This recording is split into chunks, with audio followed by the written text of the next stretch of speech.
Bienvenido, Luis Adrián. Bien, a ver, empecemos con alguien simple. ¿Quién ha padecido problemas en su atención médica en el Sistema Nacional de Salud?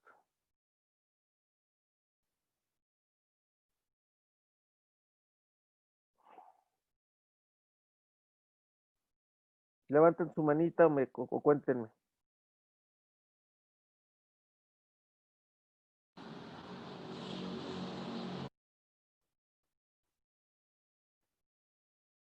Nati, Emiliano, Azucena. ¿Alguno de ustedes ha padecido alguna vez algún problema en el sistema de salud que no les Hay hayan una mano ayudado? levantada. Pues les repito, como somos poquitos, abran su micrófono y cuéntenme.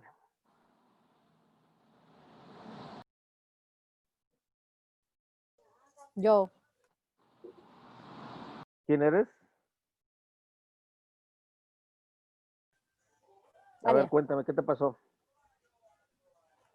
Quería una cita con el ginecólogo y tuve que ver al ginecólogo por fuera para que me hiciera una intervención quirúrgica y después regresar al IMSS para que me dieran las medicinas ahí, pero la intervención la tuve que hacer por fuera ¿Por porque qué? me urgía la intervención.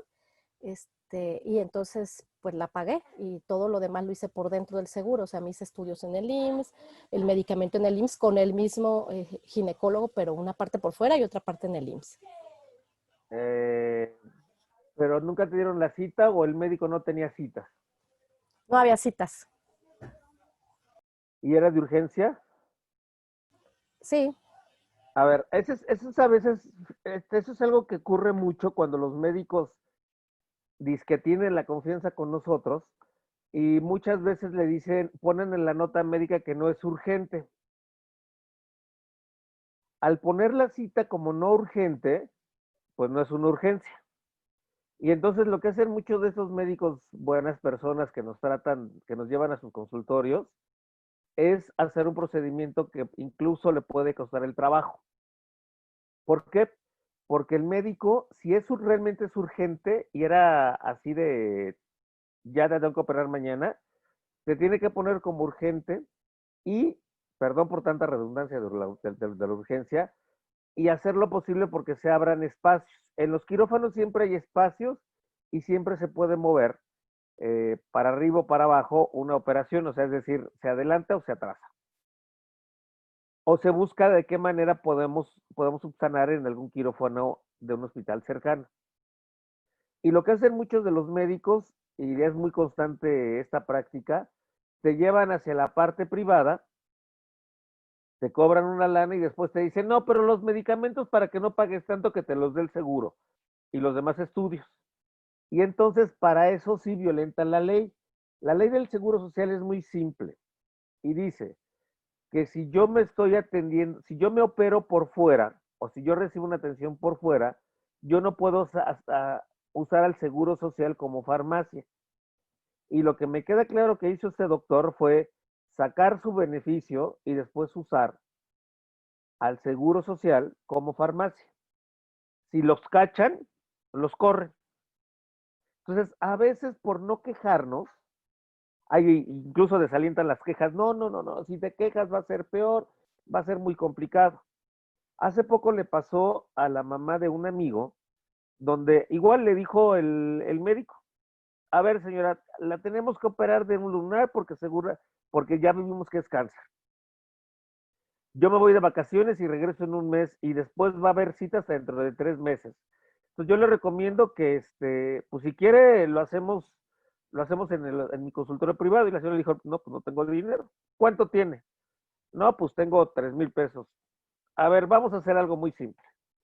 Usted le da para los refrescos a la enfermera y se me viene mañana desde las 7 de la mañana.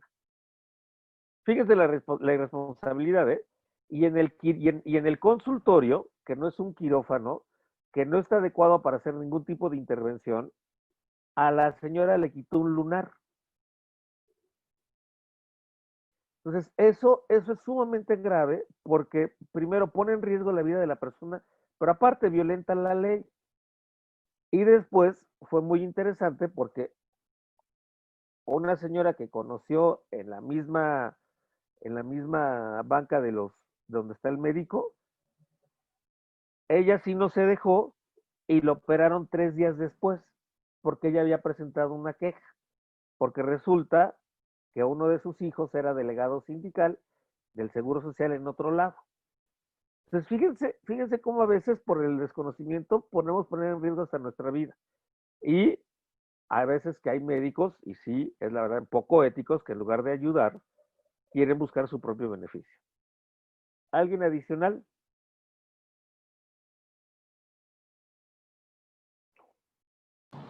Hay una mano levantada. ¿Qué es la de? Frank. A ver, cuéntanos.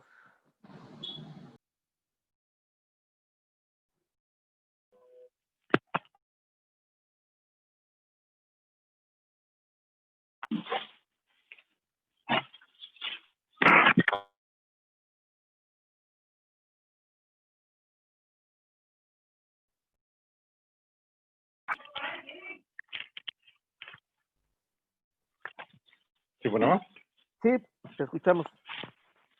¿ya me escuchan? Sí, Ah, ok. No, yo tuve un problema hace unos meses que desafortunadamente por cuestiones de traslado llegué 15 minutos tarde a mi cita y ya no me quiso atender el médico, ¿no? Y obviamente pues iba a perder tanto la receta que me dan para el medicamento y bueno, la cita, ¿no? Los exámenes que había llevado. Y él justificaba que no llegué a mi hora. Y bueno, yo le comentaba que por cuestiones de que iba desde León, se me complicó llegar. Y él no me quiso atender, me tuve que mover por ahí a, ver, a hacer circo, maroma y teatro ya hasta como a las 3 de la tarde. cuéntanos Ya qué hiciste. tuve que ir al piso 3 a Ajá, gobierno, formarme ahí 2 horas, esperar a que me atendiera la persona, el encargado, que tampoco ajá. nunca salió, estaba muy ocupado, y la asistente fue la que me dijo, no, tienes que ir otra vez con el médico para ver qué puedes hacer o que reagendes tu cita. 2 horas después ya estuve ahí otra vez con el médico. La enfermera, no, está muy ocupado, o curiosamente, bueno, pues no había pacientes porque, bueno, es hospital COVID. Y, y entonces yo le decía, pero es que no tiene pacientes. De hecho, cuando yo llegué 15 minutos tarde, estaba platicando con su asistente muy, muy quitado a la pena, ¿no? Le dije, oye, pero no está ocupado, me puede atender. Estoy consciente que yo tengo la culpa, llegué tarde, pero bueno, es la primera vez que me pasa y le expliqué mi problema, traigo mis tickets de caseta. Pues sí, pero es tu responsabilidad. Pues sí, tienes razón, es mi responsabilidad. Yo en otras ocasiones lo he esperado mucho tiempo, hasta 3, 4 horas de Pero la cita que fíjense, me dicen, llega a las presenta, 10 y me tienen hasta las 3, ¿no? oye, ¿presentaste tu queja por escrito? No lo presenté por escrito. A ver, es que ese es justo ese es el problema. Pero aparte, imaginen que es absurdo, que nos dicen que no tenemos que estar en un hospital COVID y nos hacen esperar 3 horas. Ahora, y si el médico no está adscrito a la clínica COVID, porque me imagino que es el hematólogo no tiene nada que ver, no tiene nada que hacer en una zona COVID. Entonces, Así es. por tanto, él no tenía por qué estar atendiendo, no tenía una urgencia para poder garantizar que te tuviera que tener menos de 10 minutos. ¿Y qué son? Es una simple palabra, son unos cabrones. Y lo que muchas Sí, veces sí, sí, ocurre, no, yo estaba muy enojado por esa situación. y El lo que, médico es muy especial, es muy bueno, pero pues sí, es a un ver, cabrón. ¿qué ocurre aquí muchas veces? Desafortunadamente se asumen con su poderío de bata blanca que no hacen absolutamente nada. Y como están acostumbrados a que les rindan pleitesías, que les rueguen, y luego ustedes cada fin de año, cada cumpleaños del médico, cada día del médico, hasta le regalan cosas. A ver, él es un servidor público, punto. Así de sencillo. Que a él le pagan por dar consulta. Y nada más por ese solo simple hecho, él tiene que apegarse a las normas. Ahora, si uno llega en una crisis como esta, vienes de otro estado, de otra entidad, de otra ciudad, ahí es donde a veces entra un poquito el juego de cómo hago para ayudar a la persona, porque nunca llega tarde, porque hubo un problema, porque hoy hubo más tráfico que el de costumbre y salir a las mismas 2 horas antes. Y entonces termina siendo un embudo, pero cuando es el profesional de la salud, entonces sí los tenemos que esperar porque él es como un semidios. Pero desafortunadamente nunca hacemos ni presentamos ninguna queja. ¿Por qué? Porque nos da miedo, porque nos da flojera, porque se crean muchos mitos de que si yo presento la queja no va a pasar, seguramente me van a considerar como quejoso, seguramente me van a poner como la peor persona del mundo y seguramente también voy a seguir ocupando estos mitos como lo que dicen a veces cuando uno va a comprar algún tipo de comida. Si yo me quejo con el mesero porque la sopa está fría o demás, hay una leyenda urbana que dice que si yo me quejo con de la mesera, con la mesera porque la comida está mal, porque está fría, porque no está como se parece en el plato, porque la ración es muy poquita de lo que estoy pagando, pues resulta que todo el mundo dice que si te quejas te escupen el plato. Y entonces estamos acostumbrados a que no nos quejamos justamente por este tema. Entonces, creo que ahí hay un tema de fondo donde nos preocupamos más por el qué van a decir, por el cómo me van a catalogar, antes de poder resolver mi problema. Yo prefiero que me consideren a mí como el quejoso número 1, pero poder garantizar la atención de mi salud. Incluso, si yo voy a un restaurante y pido la sopa caliente, es porque a mí me gusta la sopa hirviendo. Y entonces, si yo la pido caliente, quiero que me la traigan caliente, porque para eso yo pago. Y para eso estoy pagando un servicio y para eso estoy pagando como yo quiero que me la traigan. Así de simple. Cuando vamos al mercado, si yo pido que los bisteces me los den de una manera, yo estoy pagando por algo. Si yo voy y compro algo y yo lo quiero de esa manera, pues tan fácil, me voy a otro lado y lo compro. Ese es el problema. Y ahí viene todo el entremeje, porque no nos gusta quejarnos, porque estoy acostumbrado a que nos lo den así, a pesar de que yo estoy pagando por un servicio. Y no nos sentimos que tenemos derechos como consumidores. Imagínense, si no nos sentimos que tenemos derechos como consumidores, menos nos sentimos que tenemos derechos como usuarios de los servicios de salud. Y como somos pacientes que ejercemos la paciencia, pues está muy cañón. Entonces, ¿qué tenemos que empezar a hacer? A reconocer cuál es nuestro marco para podernos desenvolver, nuestro marco normativo dentro de las instituciones, dentro de las leyes, para que no me vuelvan a decir ni que me hagan esperar tanto, y sobre todo, que al final de cuentas, como lo que nos contaba de tu caso de la cita, después de 4 horas te volvió a atender seguramente el mismo médico y te hizo el mismo procedimiento. O sea, tenemos que hacer todo eso. Yo entiendo si estuviera el doctor saturado, si estuviera una fila de 15 personas, si después de ahí se tendría que ir a operar, pues se comprende. Pero si no hay nada que hacer y está platicando, pues tampoco abona. ¿Alguien más? Hay una mano levantada, Jessica. Hola, buenos días. ¿Sí me escuchan? Sí, Hola Luis, mira, nosotros tenemos varias experiencias. Una de ellas sí nos costó desafortunadamente la muerte de mi papá. Y no sé si entendí bien, pero creo que hubo muchas prácticas que nosotros como pacientes, al no conocer los procesos, al no conocer a fondo la enfermedad o cómo teníamos que primero exigir nuestros derechos y luego exigir el tratamiento adecuado para mi papá, pues se nos cerró el mundo. Se nos cerró el mundo y... si me cuentas rápido qué pasó, ¿Mandé? si me cuentas rápido qué ¿Mandé? pasó, si me das más elementos para poder saber qué pasó. Sí, mi papá tuvo hemofilia A moderada, severa, moderada. Le extrajeron todos los dientes en una de las clínicas, no en el centro médico, en una de las clínicas, en el área donde el dentista hace todos los procedimientos comunes, ni siquiera fue en un quirófano.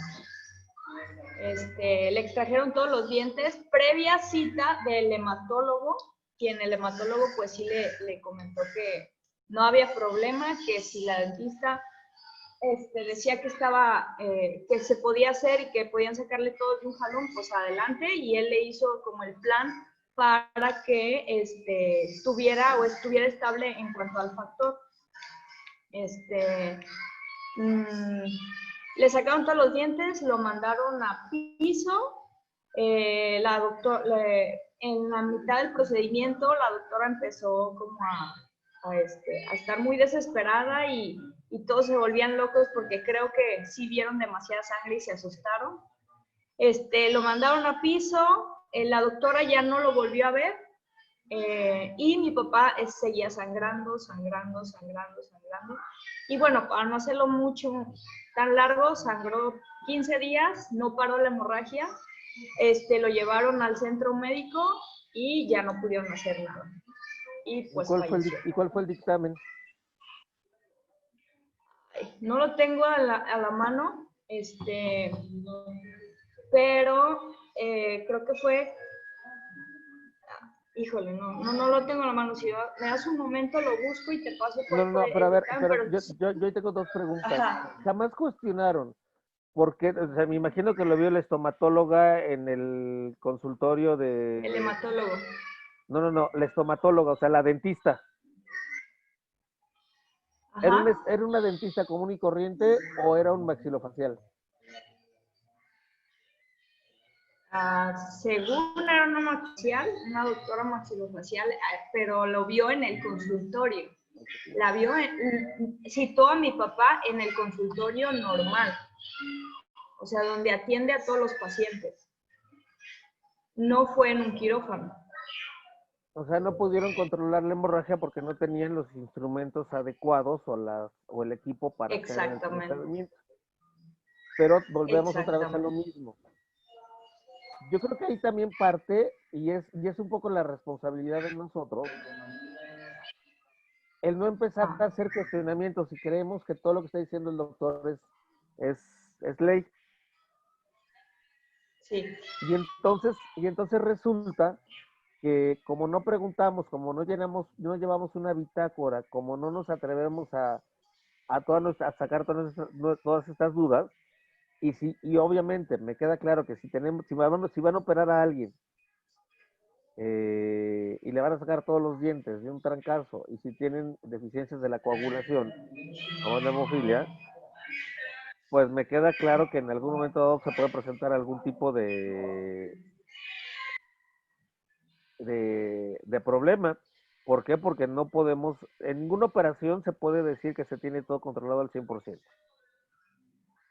Sí. Entonces imagínense, si de entrada te van a sacar todos los dientes, cuando tienes déficit de coagulación y no está el equipo necesario, y aparte no está el instrumental y no están los medicamentos necesarios que tendrían que haber, o no está la inducción, digo, y desconozco mucho de hemofilia, pero no está el medicamento que tenía que haber sido inducido y tenerlo ahí presente ante cualquier sangrado, como es un golpe, pues Así es. sí se genera todo un caos. ¿Podemos cerrar el micrófono? Entonces, muchas veces, ¿qué tendríamos que empezar a hacer? Primero reconocer, por ahí hay un micrófono abierto. Por ahí, ¿qué tendríamos que empezar a reconocer? Reconocer qué tenemos que hacer ante estos casos. La ley nos puede proteger, sí me puedo quejar del médico, sí puedo ejercer mi derecho a generar una mejor atención médica. En el caso de las personas que hoy en día tienen desabastecimiento de medicamentos por el tema de hemofilia, por el tema de COVID, el que no me hayan entregado mi medicamento en el domicilio, el que no me den una cita porque el hospital se convirtió en COVID y yo tengo una urgencia porque tengo un sangrado y no me dejan entrar.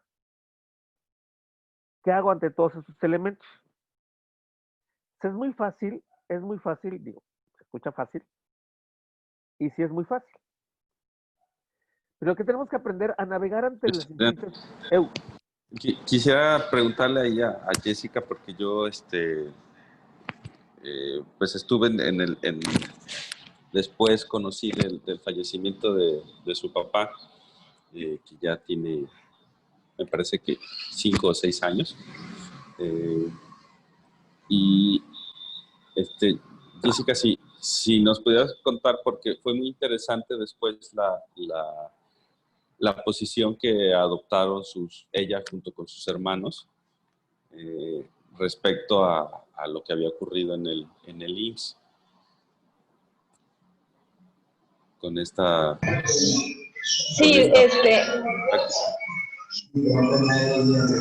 de hecho, después de que pasó todo eso, y lo platicamos precisamente con el señor Francisco Gaitán,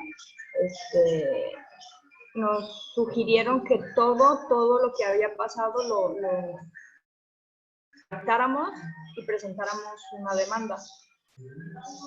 A lo que lo hicimos, redactamos todo lo que sucedió, nos apoyamos con la asociación y nos dijeron todos los documentos que teníamos que entregar, solicitamos el expediente médico de mi papá desde su primer inicio, o sea, desde la primera vez que lo trataron hasta el acta de defunción, y se presentó la demanda. Entonces, ¿y cuál fue y qué pasó? La demanda está en proceso, todavía no tienen, no nos han dado algún resultado, alguna respuesta. Estamos en comunicación con el abogado, pero no nos han dicho, según esto, el abogado me comenta que desde que empezó esto, la pandemia y todo eso, todos los procesos se atrasaron, se detuvieron, que dieron de baja a muchos abogados, pero que había, ¿cómo se dice? Para que no se detenga el proceso y no se quede perdido, revocación no, hay una palabra rara. El caso es que pues el proceso sigue, sin embargo, pues no hemos tenido algún resultado. ¿Tienes tu abogado? El abogado es, Carlos Millos con el nombre, es Pedro Morales. Pedro Morales, André. Ok. Pedro Morales, él es el que nos está apoyando con esta demanda. ¿Y no lo han hecho mediático? ¿Cómo? ¿No lo han hecho mediático? No entiendo el término de mediático. Sí, que lo pongas en Eso los fue medios. en el 2000. Ok, no lo hemos hecho a los medios. No lo hemos hecho. ¿En el 2000 qué fue? Hace 6 años, ¿verdad? ¿Cuándo? En el 2016, ¿no? A ver, yo creo 2015, a ver, 2015. este caso podría ser... ¿Y cuándo presentaron la demanda? ¿Mande? ¿Cuándo presentaron la demanda? Cuando presentamos la demanda, como unos meses después, ni siquiera fue el año. Meses O después. sea, lleva 5 años y no ha pasado Porque me nada. acuerdo que nos dijo el abogado. Sí, así es. A ver, ¿no ha pasado nada en 5 años? Sí, no ha pasado nada. Primer consejo, es importante que te metas a ver qué está pasando con tu demanda.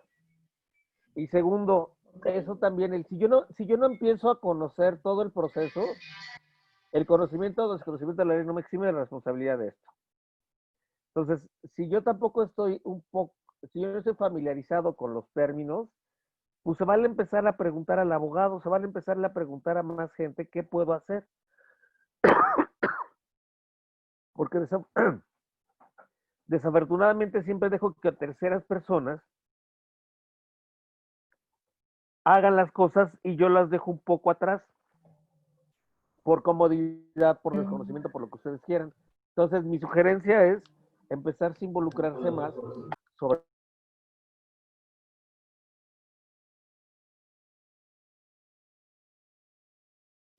en todos estos años que tengo, es que a veces uno tiene que darle más carrilla a todo el personal de salud, a las autoridades y a los abogados que se contratan para eso, que se les paga para eso, o si es pro bono.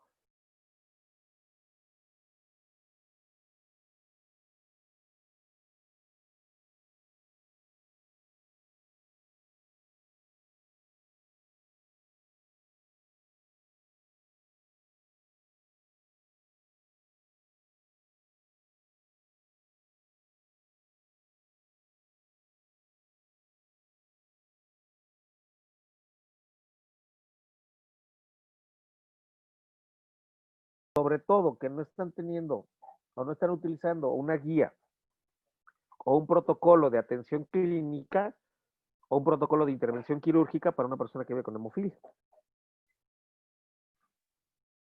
Y entonces ya nos vamos a otro rubro, porque con estos datos nos puede dar pie, si pueden cerrar el micrófono por favor, nos puede dar pie suficiente para desde la organización o desde las personas que lideran algunos temas de salud, empezar a ver que hay un rezago en la política pública y también para eso nos sirven las quejas o las inconformidades o las demandas, para conocer lo que no está pasando. Y por lo menos lo que hacemos nosotros como de BBIMS, cada vez que ocurre un hecho parecido a eso, parecemos disco rayado y siempre ponemos los antecedentes para decir las carencias que faltan para articular toda una política pública. ¿Esto ocurrió en Guadalajara o en otra entidad? Carlos. En Guadalajara. Bueno, pues yo creo que ese sería el primer punto de partida para sentar al delegado o delegada y decirle, han pasado 5 años a pesar de que se puso una demanda, el instituto no ha garantizado la atención ni un protocolo de intervención para garantizar cómo van a ser los procedimientos futuros. Y creo que es sumamente importante verlo de diferentes vías en este caso. Y que puede ser emblemático para garantizar la mejor la atención en Guadalajara y en el país. ¿Alguna otra más, Carlos?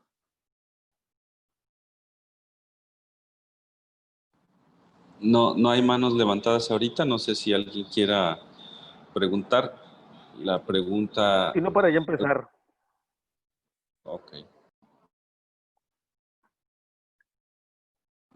Comencemos. Bien, entonces, vamos a aprender a navegar en las distintas instituciones del sistema de salud e identificar organismos de protección de derechos humanos. Qué bueno que alguien se decidió digo, y me imagino que Carlos no iba a hacer lo menor al solicitar ayuda de Pedro, y que Pedro puede ser a veces muy sangrón y muy complejo, pero creo que es de los pocos abogados que en México son los especialistas en el tema del derecho, de defender el derecho a la salud, y Pedro es el único que en este país ha doblegado al ejército ante un caso de discriminación por enfermedades. Él es el que lleva los casos de las personas que viven con VIH en el ejército y que fueron corridos porque decían que eran inservibles a la patria, a los pacientes que también dieron de baja por tener hepatitis C, y Pedro, a través de estos amparos, de estos juicios de demandas y de amparos, lograron modificar la ley del Instituto de Seguridad Social de las Fuerzas Armadas para evitar que a las personas, a los soldados, que tuvieran una enfermedad infectante, pudieran ser corridos o considerados inservibles a la patria. Incluso el sexenio pasado, Osorio Chong hicieron una disculpa pública en el Museo Memoria y Tolerancia, justamente por todas esas acciones que el ejército había planteado, y otra vez por el actuar de Pedro Morales, que, y como le repito, es uno de los mejores abogados que tenemos en el país para defender el derecho a la salud. Y qué bueno que lo está llevando nada más, pero de ahí sí hay que ver en qué estado va ese proceso. ¿Cuáles son mis derechos en salud? Gracias. En la Constitución Política de los Estados Unidos Mexicanos se contempla la protección de los derechos humanos, del derecho a la salud, de los derechos humanos y de la no discriminación por motivos de salud. Y esto es bien importante. Tenemos que aprender a reconocer cuándo es un proceso discriminatorio y cuándo nos están violentando un derecho. Desafortunadamente en salud, siempre lo que es, cuando tenemos algún problema por cualquier situación de desabasto, de no entrega de medicamentos, de no tener consultas esporádicamente, de no tener un plan de contingencia ante la emergencia de COVID, de no garantizar la atención de las personas que hoy en día viven con hemofilia, pues podríamos considerarlo también que hay un tipo de discriminación asociada a este proceso. Y sobre todo cuando también es una enfermedad que puede ser discapacitante, el tema de discriminación no nada más va por las condiciones físicas de la persona, sino porque a alguien lo están atendiendo de una manera diferenciada de un hospital a otro, eso también se puede considerar como un tema de discriminación. Y hoy en día creo que parte del reto es poder asumir en nuestro lenguaje el tema de violación del derecho a la salud, de violación a mi derecho a la salud, y el tema de me estás discriminando porque vivo con hemofilia. Al incorporar estos, y vamos a ver por qué es importante hacerlo, al incorporar estas dos frases nos va a ayudar significativamente a que empiecen a tenerle miedo en el sistema de salud, porque ya estamos hablando de poder pasar a otro ámbito y no nada más ser como la persona que se está quejando sin argumentos o nada más llega y les grita. Hay que empezarlo a hacer de una manera totalmente distinta y eso sí, con conocimientos y con una mayor capacidad de análisis para poder empezar a llevar esas inconformidades hacia otro terreno. Ya en la sesión pasada, y los que no estuvieron, lo estuvimos viendo en el artículo 1 constitucional, dice que todas las personas podrán garantizar la protección de los derechos humanos, que se interpretarán todos para mejorar y favorecer la protección más amplia. ¿Qué es la protección más amplia? Justo como se dice. Aunque no es escrito, se tiene que garantizar la protección más amplia de los derechos humanos.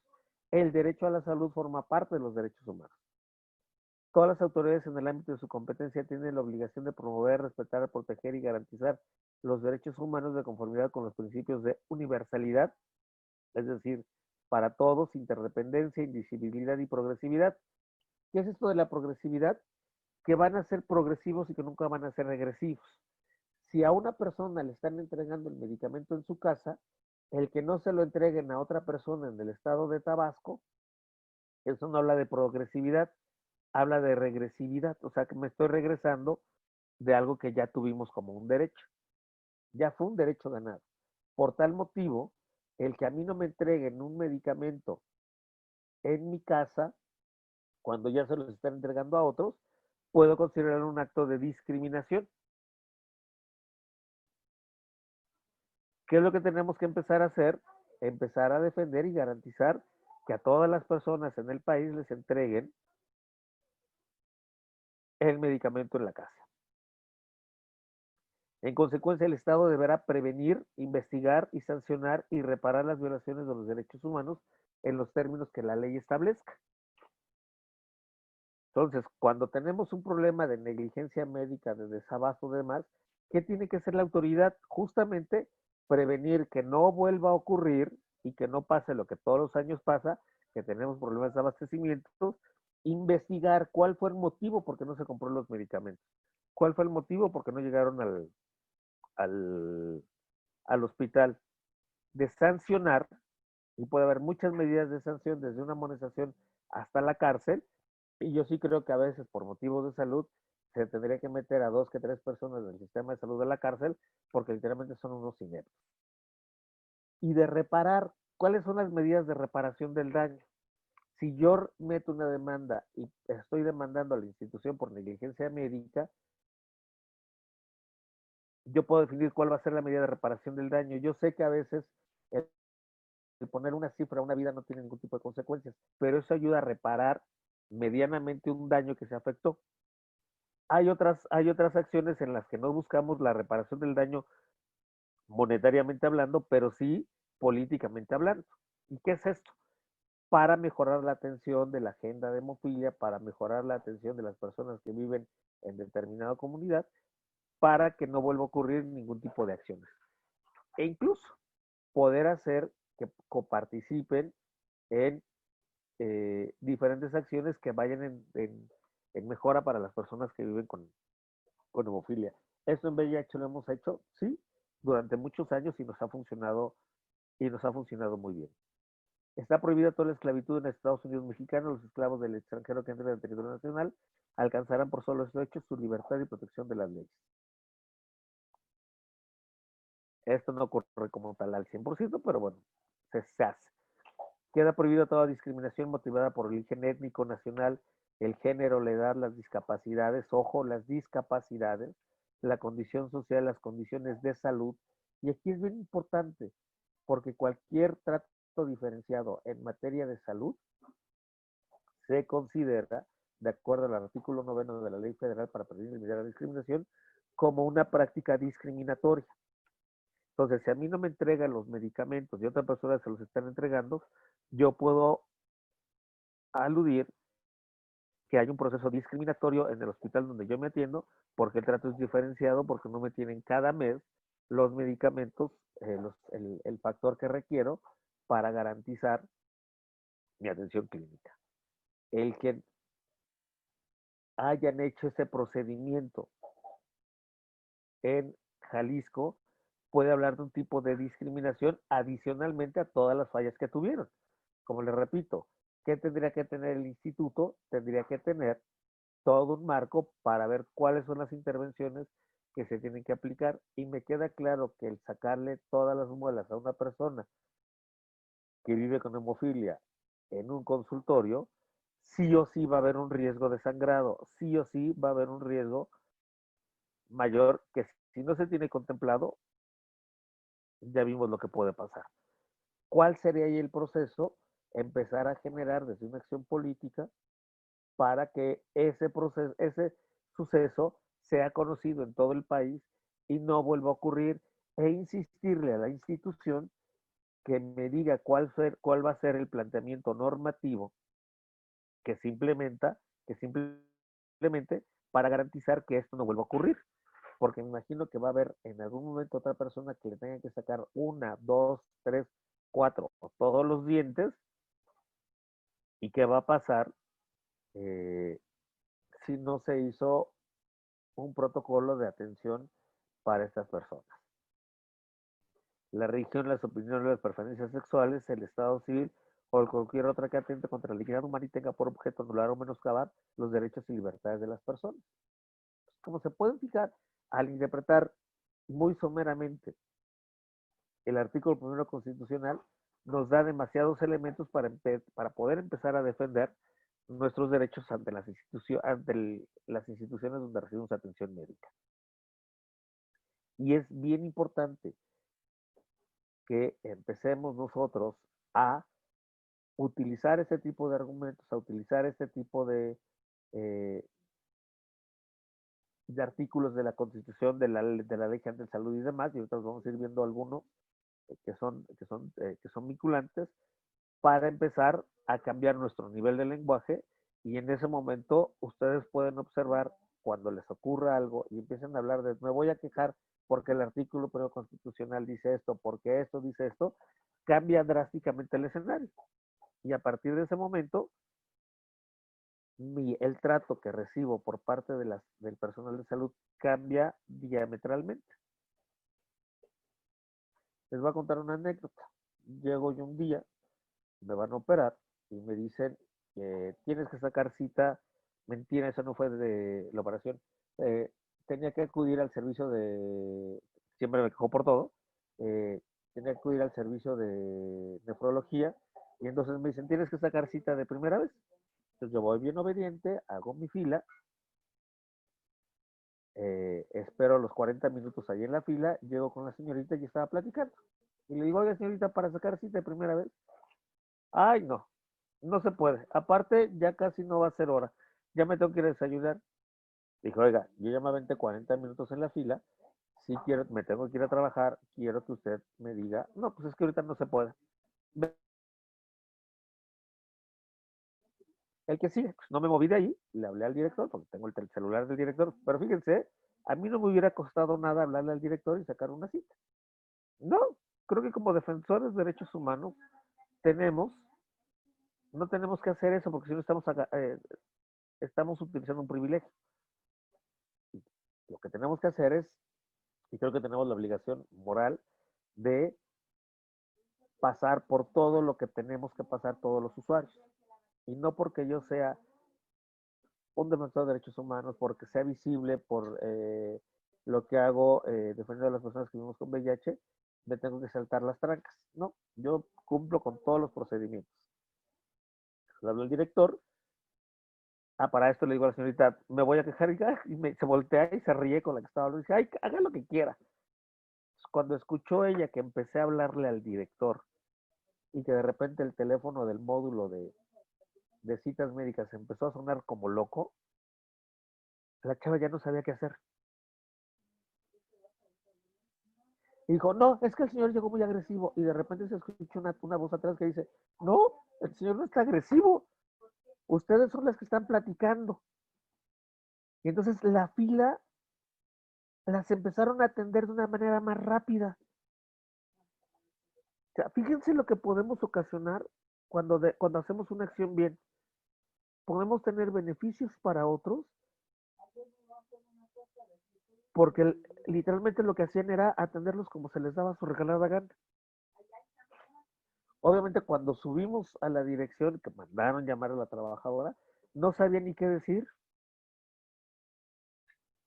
Presenté la queja por escrito, y cada vez que yo llego al módulo que me ve que estoy informado, la fila empieza a avanzar como loco. ¿Por qué? Porque ya nos atrevimos a hacer algo, pero hay repercusiones para otros cuando decidimos ir más allá. ¿Por qué? Porque estamos mejorando la atención del servicio, no nada más para mí, sino para otros. Y creo que eso es sumamente importante. ¿Qué nos dice el artículo 4 de la Ley General? Perdón, de la Constitución, que todas las personas tienen derecho a la protección de la salud, y la ley definirá las bases y las modalidades para el acceso a los servicios de salud y establecerá la concurrencia del Estado para garantizar este proceso. Hoy en día, ¿cuál es la ley que articula el derecho a la salud en México? La Ley General de Salud. ¿Qué nos dice la Ley General de Salud en su artículo 2? El derecho a la protección de la salud tiene las siguientes finalidades. Y ojo, hay que entender que la salud no nada más es que el Estado garantice el derecho a tener una mejor salud, sino contempla un montón de acciones que tienen que estar vinculadas, como la buena alimentación, el uso de agua potable, las condiciones necesarias, y todo aquello que tenga que ver, y no nada más es la construcción de hospitales, ni dotar de presupuesto a la Secretaría de Salud o al IMSS o al ISSSTE, sino son muchos factores que tienen que estar involucrados para que no pensemos que nada más solamente es eso. El bienestar físico y mental de las personas para contribuir al ejercicio pleno de sus capacidades, y les puse en negritas las que son más destacadas. La prolongación y mejoramiento de la calidad de la vida humana, el disfrute de salud y de asistencia social que satisfagan eficaz y oportunamente las necesidades de la población, tratándose de personas que carezcan de seguridad social, la prestación gratuita de los servicios, medicamentos y demás insumos asociados.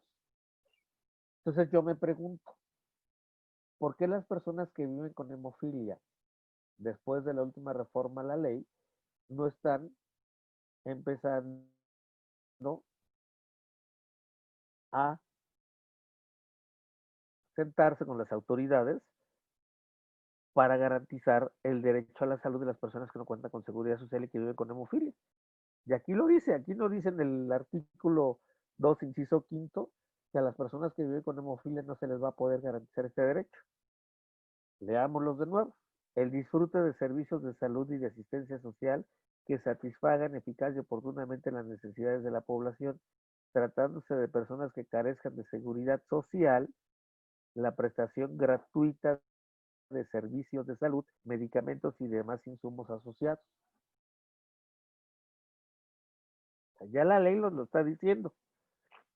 ¿Qué estamos haciendo como ciudadanos para empezarle a joder al INSABI y decirle, aquí está en la ley, tú me lo prometiste, ya lo pusiste, ahora te jodes si me lo cumples?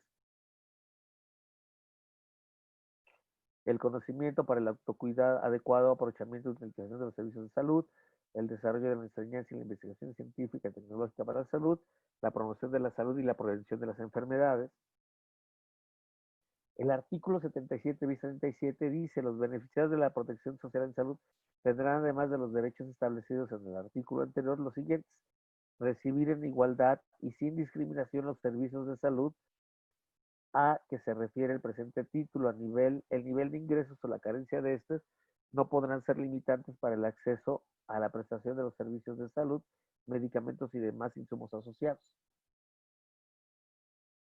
¿Qué estamos haciendo de nueva cuenta como personas que viven con hemofilia para garantizar este derecho de las personas que no cuentan con seguridad social?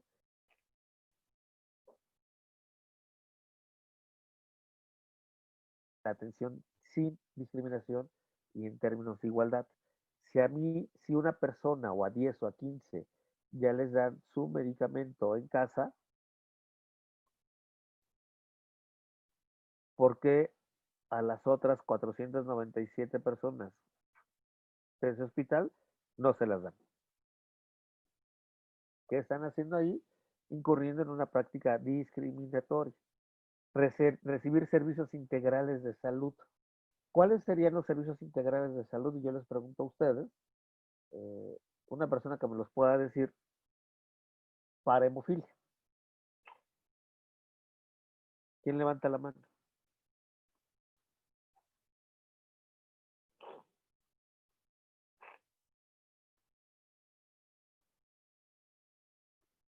Que no sea Carlos ni Dani, ¿eh? Yo digo, ¿Quién es? yo pienso, soy mamá de Joshua, es A ver, Tina Tejeda. ¿cuáles para ti crees que tienen que ser los servicios integrales de salud? Sería recibir toda una atención completa cuando tengan un sangrado. Defíneme qué es una atención completa. Sí, cuando tengan como un sangrado, como esto de la, ¿cómo se llama? ¿Qué Que más? tengan el medicamento completo, ¿Qué más? que tengan todo lo que se necesita como ortopedistas, el dentista. Eso es integralidad. Eso es integralidad. Sí, o sea, tener como cuando tienen un sangrado, porque me ha pasado con mi niño, que tengan, es que no me acuerdo cómo se llama. Otra vez, que tengamos disponibles médicos ortopedistas, fisioterapeutas. El dentista, de acuerdo para ellos, pues que sepa lo que se hace. ¿Ok? Entonces, fíjense, muchas gracias. Fíjense, sí, gracias. tendríamos que entonces que empezar a reconceptualizar qué entendemos por servicios integrales de salud para las personas que viven con hemofilia y empezar a ver cuáles son otros ejemplos que se tienen en otros países que tengan una agenda mucho más avanzada para poder garantizar todo este proceso. Trato digno, de respetuoso y atención de calidad. Y otra vez, la calidad no se mide por si me saluda el médico o no. Se mide la capacidad técnica que tenga para poder atender el padecimiento. Y muchas veces lo que hacen los médicos nada más nos saludan y nos tratan de la reverenda fregada. Recibir gratuitamente los medicamentos y demás insumos asociados que sean necesarios y que correspondan a los servicios de salud. De nueva cuenta, si una persona vive con hemofilia y no tiene seguridad social o cumplió más de 18 años y ya no la pueden atender porque tiene mayoría de edad, porque así lo decía el pasado lineamiento del Seguro Popular, bueno, hoy ya es otro escenario y por tal motivo tenemos que garantizar que ese marco nuevo que se nos prometió en campaña y que hoy está a través de la modificación de la Ley General de Salud se empiece a cumplir y empezarlo a demandar. Recibir información suficiente, clara, oportuna y veraz, así como la orientación que sea necesaria respecto a la atención de su salud y sobre los riesgos y alternativas de los procedimientos diagnósticos, terapéuticos y quirúrgicos que se le indiquen o se le apliquen. Y aquí me voy a detener, porque muchas de las veces nadie nos enseña cómo tenemos que hacer esto, pero tampoco nadie lo exigimos. Y entonces, si a mí me están cambiando de una marca de medicamento a otra, de la noche a la mañana, y la otra me está presentando algún tipo de riesgo, primero tendría que solicitarme el consentimiento informado para explicarme si acepto yo este cambio. Y eso está en la norma del expediente clínico. Pero no lo hacen. Y explicarme cuáles son los beneficios de este y de este. Y si yo contemplo que en este me está generando un problema porque no se está garantizando la concentración suficiente del factor, porque el factor parece ser que es deficiente, porque antes con la otra marca necesitaba 3 y con esta que es el mismo necesito 7, pues algo ya pasa ahí. Entonces, ¿qué se tendría que hacer? Se tendría que garantizar, primero se tendría que hacer un reporte de farmacovigilancia para evidenciar que hay un problema con ese fármaco. ¿Cuáles son los riesgos, las alternativas que tengo al operarme? Y muchas de las veces no me permiten ni siquiera a mí que las lea. Yo les comentaba, cuando yo me estaba operando, fue muy interesante porque yo había firmado previamente ese consentimiento informado en el hospital, en consulta, y cuando me van a operar resulta que no lo encontraba. Entonces yo ya estando a punto de entrar al quirófano, me muestran, alguien tiene su micrófono prendido y están moviendo una bolsa. ¿Si lo pueden apagar, por favor? Fue muy interesante. Yo a punto de entrar al quirófano que me mandaran un consentimiento informado con otra firma. Y ya me habían puesto un sedante y a muchas personas, a todas las personas que estábamos en la sala, que éramos como 12, que nos iban a pasar a quirófano, a todos les decían, ¿verdad que ese es su acta de consentimiento informado? Y la gente ya andamos todos turulatos y decíamos, pues sí. Entonces yo en ese momento agarré y les dije, no, esa no es mi firma. Pero no se preocupen, no hay problema. Le dije, no, ni madres. Yo no me meto en el quirófano hasta que no está mi carta de consentimiento informado. En menos de 6 minutos apareció la chingada carta por obra de la magia de Chen Kai. ¿A cuántas personas no les hacen esto? A un montón. O muchas veces ni siquiera me avisan sobre los procedimientos que me van a hacer y me explican el riesgo. Y peor aún, perdón, yo no en ese pregunto. En ese caso era un riesgo, ¿no? Pudo haber pasado algo en el Era que un tú hubieras riesgo. necesitado tu consentimiento informado. Así es. Ahora, y esto aquí hago referencia al caso del de la sacada de muelas. Si yo no empiezo a cuestionar, oiga, doctor, ¿y si hay un sangrado? ¡Ay! ¿Que no confía en nosotros? No, doctor, yo no es que no confíe en ustedes. Yo no confío en las eventualidades que ocurren siempre en una operación. En una operación y en algún proceso, cuando me van a sacar la muela. La muela no todas las muelas son iguales. Les pongo un ejemplo. Y a mí me pasa de todo. Resulta que me hacen una endodoncia, pero mi muela tenía algo muy complejo. El nervio no terminaba ahí. El nervio continuaba, había una capa de hueso y continuaba el nervio 1 milímetro más. Cuando me toman la radiografía y no ampliarla, me toman me hacen la endodoncia hasta donde estaba ese primer tope del hueso. 6 meses después yo empiezo a tener problemas en la endodoncia porque no se fijó bien la endodoncista de ese puntito que estaba ahí en la muela. Y ese puntito era 1 milímetro más de nervio y ese nervio quedó y me estaba ocasionando problemas. Entonces me dijo, tienes que volverme a pagarla. Y dije, no, mi madre, tú no viste y no revisaste y aquí está la, la radiografía, por tal motivo yo ya te pagué y yo firmé porque se aseguró que se me iba a garantizar que se iba a hacer la endodoncia al 100%. Por tal motivo, tú no hiciste bien tu trabajo. Y no me cobró la segunda endodoncia. Y le advertí, si lo haces mal, porque te estoy obligando a que lo hagas, te voy a demandar. No, no, no, no, está bien, no vamos a tener que llegar a eso. Y la hizo bien. Entonces, si yo no tampoco me atrevo como usuario a preguntar, a cuestionar, a decirle, ¿qué puede ocurrir si pasa esto? Oiga, me van a quitar una uña y la uña la tengo enterrada. Voy al Seguro Social. Oiga, ¿y qué tal si la uña ya está afectando alguna vena y se rompe un vaso? Este, ¿Me tiene que hacer cirugía o nada más así me la van a sacar porque sí? Tenemos el factor que se tiene, y estoy diciendo puras tonterías, ¿eh?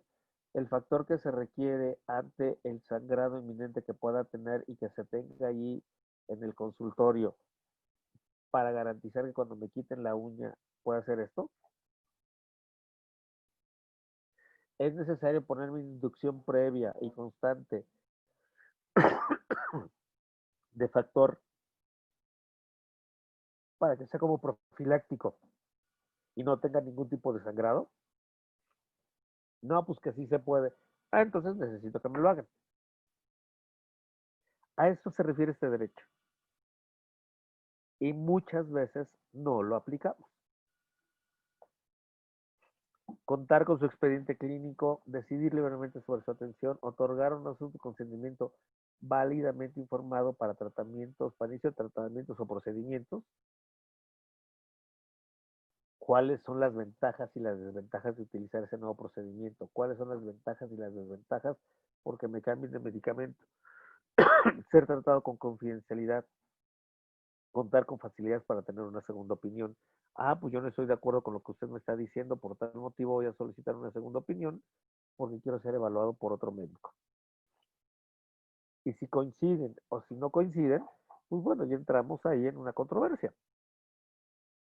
Recibir atención médica en urgencia, recibir información sobre los procedimientos que rigen el funcionamiento de los establecimientos para el acceso y la obtención de servicios de atención médica, y es que pongan disponibles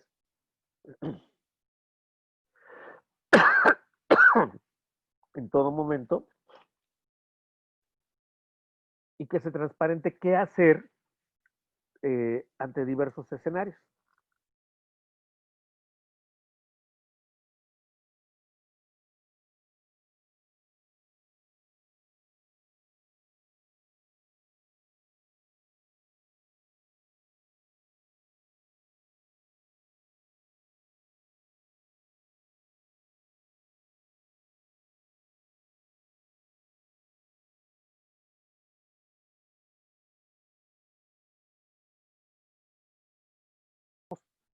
las señoras están sorprendidas cuando les pidieron la copia de la receta para paciente, y en la tarde ya se tenían los medicamentos. Fíjense a veces cómo están ahí y no nos damos cuenta, no los leemos o asumimos que no va a pasar absolutamente nada.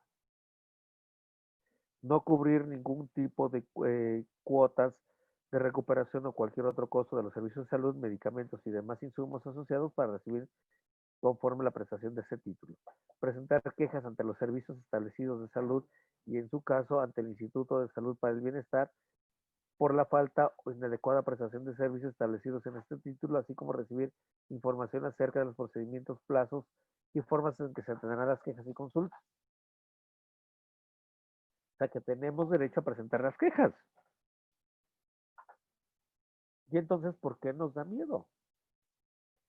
Yo creo que sería bien interesante si hoy a partir de este día, en la Asociación de Hemofilia de Jalisco, al quejoso del mes, le ponemos una plaquita y lo felicitamos entre todos.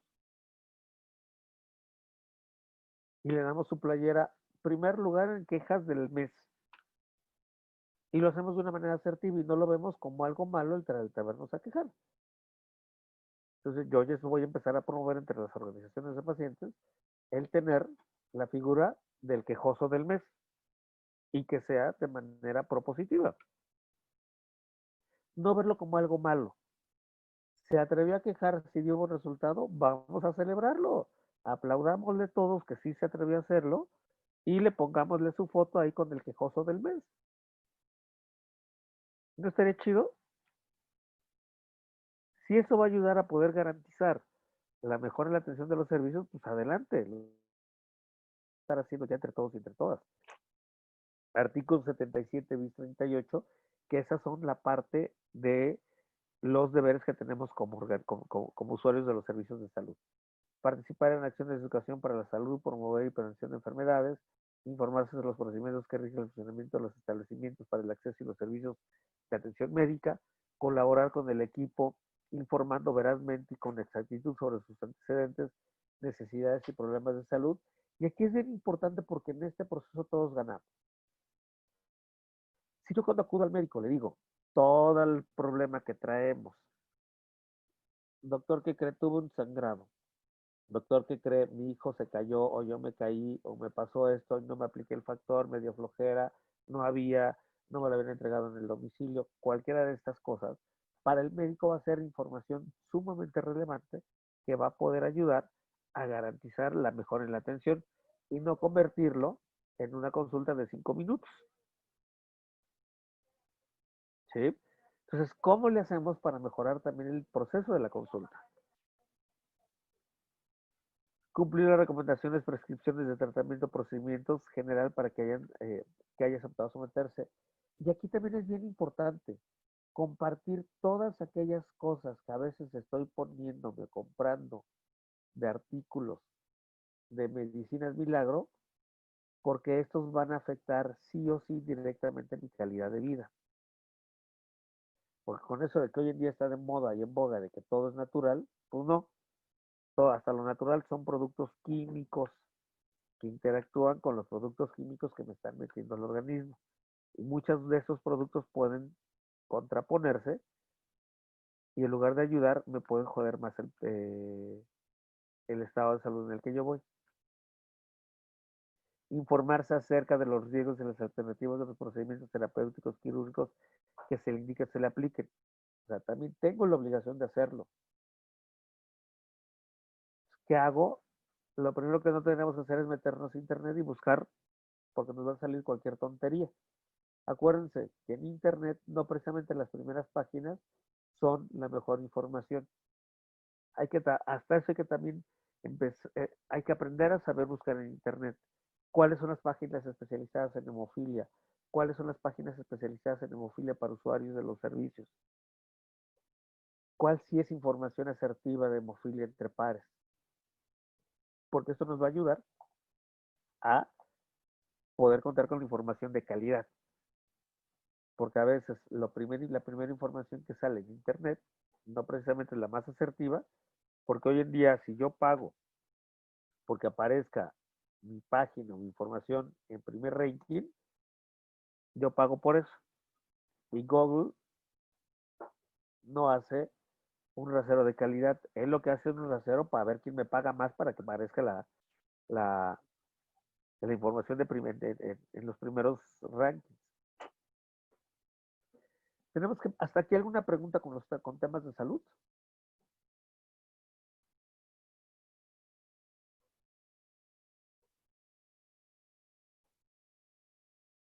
¿Todo ha quedado claro? Sí, pero yo tengo una duda. A ver.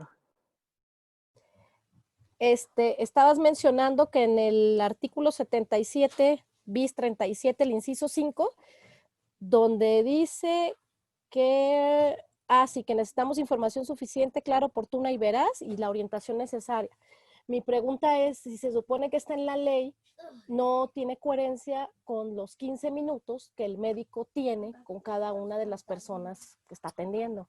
O sea, si yo necesito toda esa información y toda esa atención, no hay tiempo suficiente. Entonces, ¿cómo? A ver, fíjense, ya la norma del expediente clínico dice contará con 15 minutos o más si se requiere. No lo señala 15 minutos, ¿eh? La ley no dice 15 minutos y te sales. Nosotros hacemos que duren hasta menos de 15 minutos. ¿Qué es lo que hacemos qué es lo que hacemos cuando llegamos al consultorio? ¿Cómo están? ¿Bien? ¿Cómo le ha ido? ¿Bien? ¿Algún padecimiento adicional? No. ¿Alguna molestia? No. La consulta duró 3 minutos. La consulta son de 2 personas. Oiga, doctor, ¿qué cree? A mí me pasó todo esto. Fíjese que revisando mis estudios me di cuenta que estaban todos estos alterados. ¿A qué se refiere? Si yo al médico le empiezo a cuestionar, si yo al médico le doy información adicional del todo bien, en ese momento cambia drásticamente la consulta. Y la consulta, si lo empiezan a hacer, van a empezar a darse cuenta que se va a ir ampliando de proceso. Y a veces cuando estamos de afuera decimos, ay, esta chica vieja ya se tardó un montón, ¿qué estará haciendo? Pues no, porque seguramente está preguntándole lo que otros no se atrevieron a hacerle. La norma dice 15 minutos como mínimo. Si se requieren más, se utilizará más. Y lo pueden checar en la guía, en la norma 0005, si no mal recuerdo, del expediente clínico, donde ahí viene definido cuál es el modelo de la consulta. ¿Ok? O sea, que depende de nosotros que el médico tarde más tiempo o nos dedique más tiempo si así lo requerimos. Así es.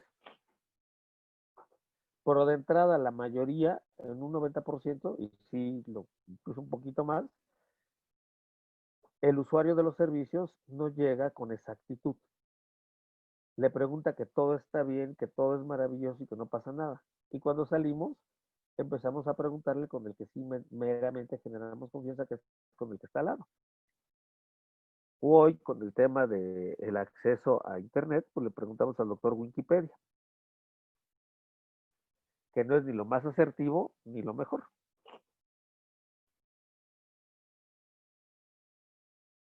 ¿Alguna otra más?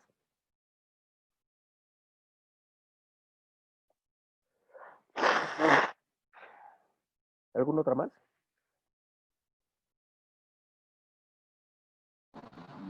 Parece que no.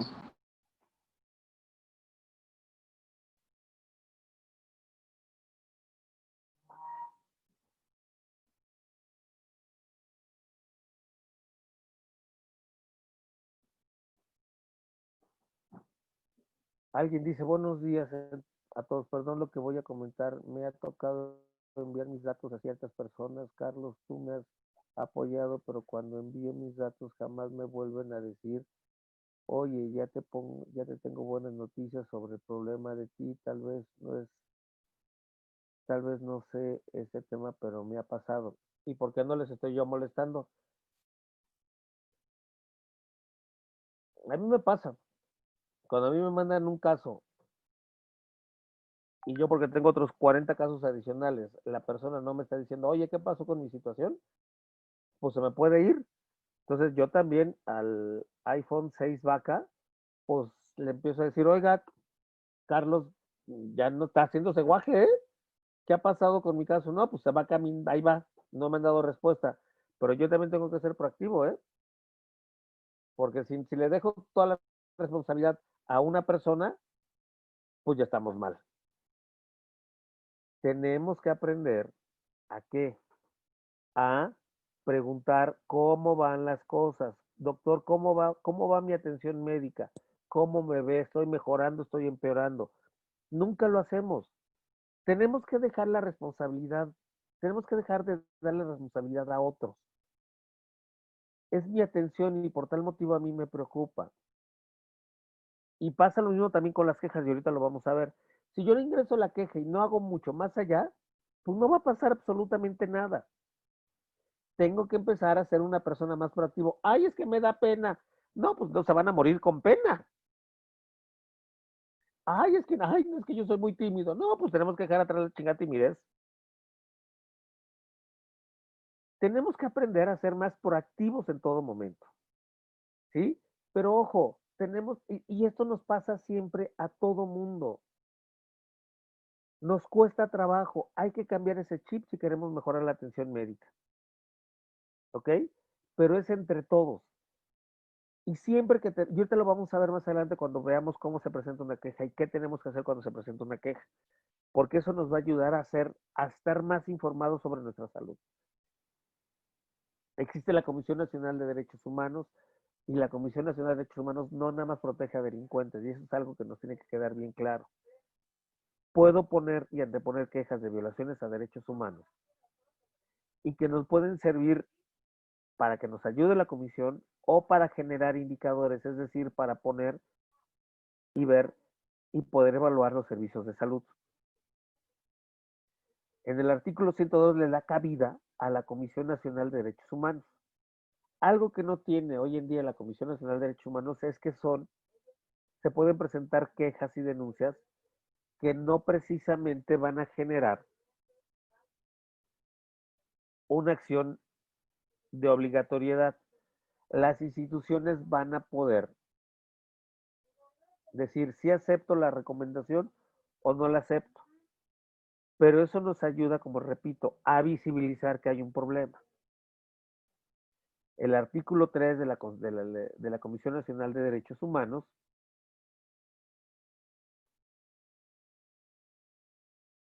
espérenme, ay, no fue aquí.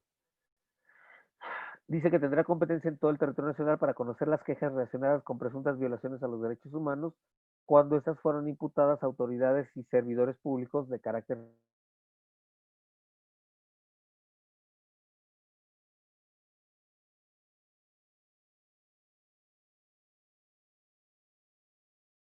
el IMSS y metiendo en Jalisco. ¿La tengo que presentar en la Comisión Nacional de Derechos Humanos o en la Comisión Estatal de Derechos Humanos? ¿Quién me la contesta? ¿En la estatal? No, el instituto es el ámbito federal. Sí. ¿Ok? Si yo me atiendo en los servicios en el Hospital Civil de Guadalajara, tendría que ser ante la Comisión Estatal, porque la estructura de ese hospital del civil es en Jalisco. Depende de la Secretaría de Jalisco. En el caso del IMSS, a pesar de que están sus unidades en los estados, la estructura es federal. ¿Ok? Entonces hay que empezar a distinguir qué es lo federal y qué es lo local. ¿Ok? En el caso de la Comisión Nacional son puras cosas federales. El INSABI podría ser federal, pero si el hospital que yo me voy a atender en Jalisco recibe recursos del INSABI, la queja tendría que ser a través del sistema estatal. ¿Ok? De hecho, yo presenté una queja aquí en la Comisión Estatal en Tepic y se fue al federal.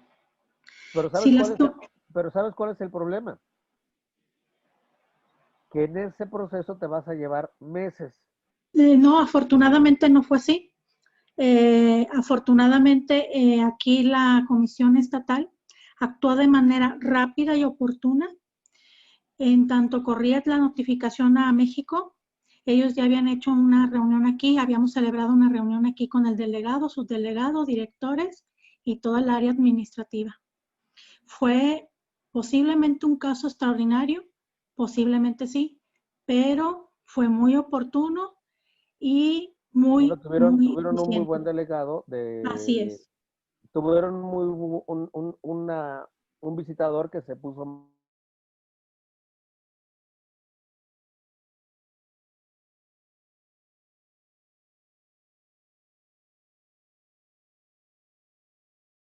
proceso, dura aproximadamente mes y medio en lo que se hace la vinculación.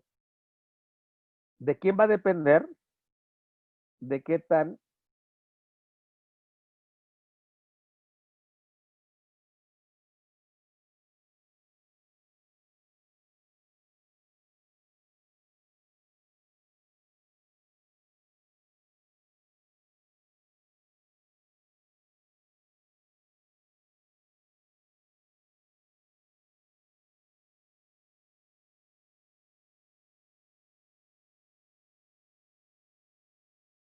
que no está dentro de sus competencias? ¿Qué hizo aquí? Que se portó, fue proactivo y él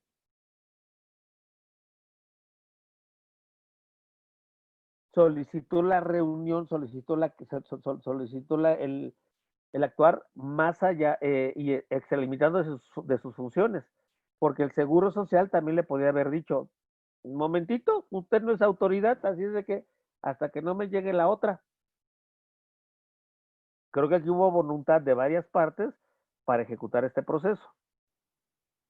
Puede ser por desconocimiento o porque quisieron entrarle al tema antes de tiempo o avanzar para que no se desbordara el tema.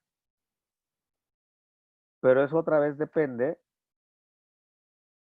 de la buena, de que alguien quiso hacer mucho mejor su trabajo, pues. No sé si me explico. Sí. ¿Ok? Los procedimientos que se sigan ante las comisiones deberán ser breves y sencillos y deberán estar sujetos solo a formalidades esenciales que requiere la documentación de los expedientes respectivos. Se seguirán además de acuerdo con los principios de inmediatez, concentración y rapidez y se procurarán que las medidas en lo posible el contacto directo con quejoso, denunciantes y autoridades para evitar la dilación de las comunicaciones escritas. En teoría tiene que ser así, pero desafortunadamente a veces la señora burocracia no nos ayuda con esos procesos. El personal de la comisión deberá manejar de manera confidencial la información o documentación relativa a los asuntos de su competencia. La Comisión Nacional tendrá las siguientes atribuciones: recibir quejas de presuntas violaciones a los derechos humanos, y ojo, hablo de presuntas hasta que no se investigue el hecho. Conocer e investigar a petición de las partes o de oficio presuntas violaciones de derechos humanos en los siguientes casos: en actos o omisiones de autoridades administrativas de carácter federal. Por eso es muy bueno a veces ponerle en Twitter cuando hay desabasto de medicamentos. Incluso ponerle a la CNDH, así como arrobándoles o a las comisiones estatales, en el caso de que no haya medicamentos en los servicios de salud de las entidades federativas, si se los están otorgando, o por alguna violación a los derechos humanos. Y la Comisión Nacional o las comisiones estatales, o incluso el Consejo Nacional para Prevenir y Eliminar la Discriminación, pueden tomar por oficio esa queja. Por eso yo siempre hablo que cuando nos quejamos en Facebook hagan de cuenta que nos estamos quejando entre los 8, 10, 15, 20 personas que estamos aquí. Nadie se va a enterar más, pero cómo nos encanta utilizar el Facebook para quejarnos, para mentarle la madre a todo mundo, hasta para mandar recetas de oración, como memes de angelitos, de oraciones, y ¡ay, no, qué flojera! Eso es de autoconsumo, no va a ayudar, es como si fuera el chismógrafo. Nada más a los que le estamos entregando el chismógrafo va a servir. ¿Cuál es una red social para hacer incidencia y presentar quejas y demás? Twitter. Así es que yo los invito a que se muden a Twitter. Lo otro déjenlo para echar la chorcha.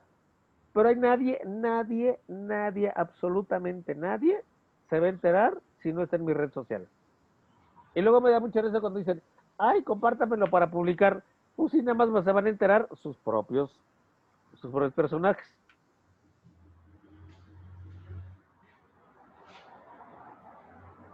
Facebook es de autoconsumo.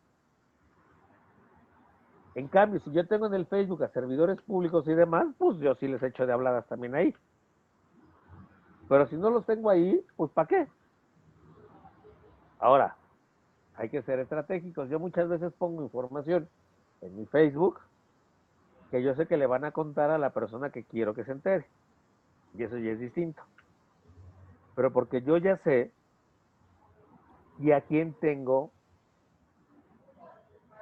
de amigo, entre comillas. Yo ya sé a quién tengo en esta red social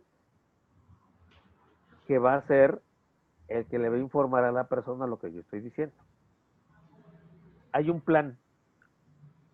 ¿Ok? Twitter es mucho más fácil. ¿Por qué? Porque voy directo al grano con la persona. Vamos avanzando. Toda esta información se las voy a dejar. Y aquí es bien importante, las organizaciones podemos poner quejas y tenemos la obligación de representar a los quejosos, a las personas que se están quejando.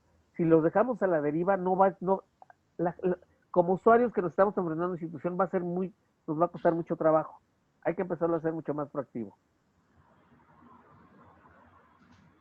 Les voy a dejar el artículo 9 de la Ley Federal para prevenir y eliminar la discriminación, porque es muy interesante, porque con CONAPRED, a diferencia de la Comisión Nacional, con CONAPRED yo sí puedo generar una acción vinculatoria, es decir, hago un convenio de conciliación con la autoridad y aquí me puede ayudar a ejercer acciones mucho más rápidas. Yo los invito a que lean el artículo 9 de la Ley Federal para prevenir y eliminar la discriminación, porque se pueden embonar muchos de los problemas que padecemos hoy en día en los servicios de salud y utilizar más a CONAPRED para garantizar una queja que llegue a muy buen puerto.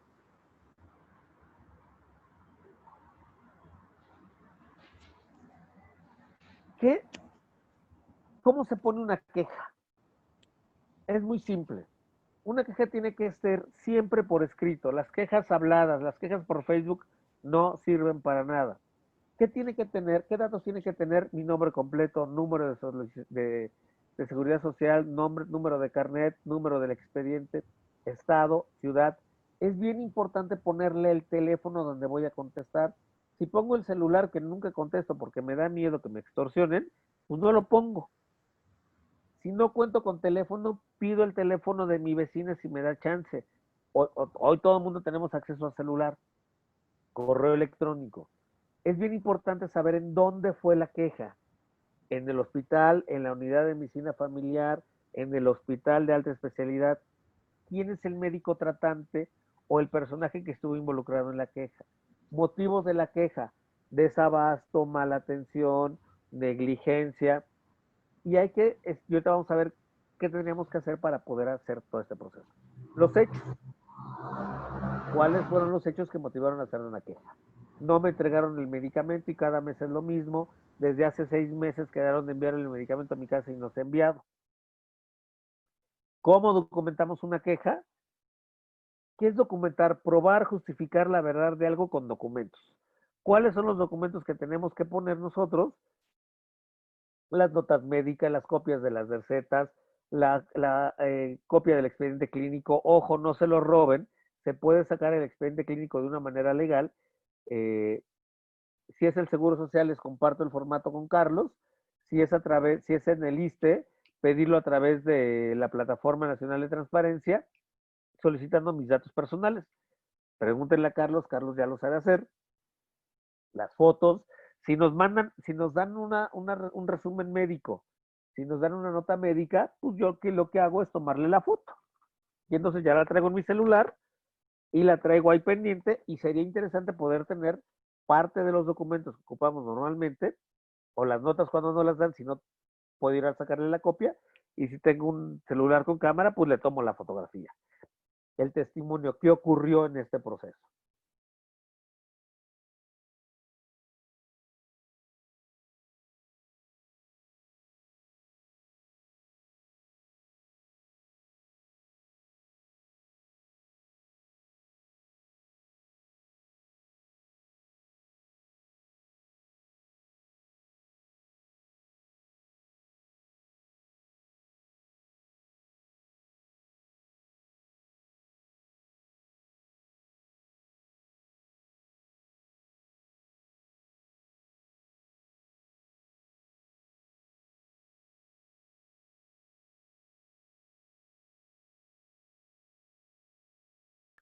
Las recetas, fíjense que es bien importante, abajo dice, esta receta no se surtirá después de las 72 horas de su expedición.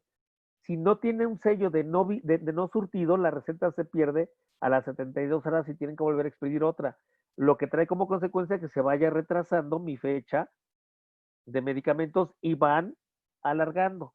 Les pongo un dato adicional. Si la receta a mí no me la surtieron el 28 de septiembre y me la surten hasta el 1 de octubre, la receta se toma como dada en octubre. ¿Por qué? Porque ya es otro mes. En cambio, si la receta, y si no tiene ese sello de no surtido, si la receta no me la surten y le ponen el sello de no surtido, la receta no pierde su validez. Es bien importante, y eso es una práctica común que pasa también con las personas con hemofilia, no les dan recetas para su factor.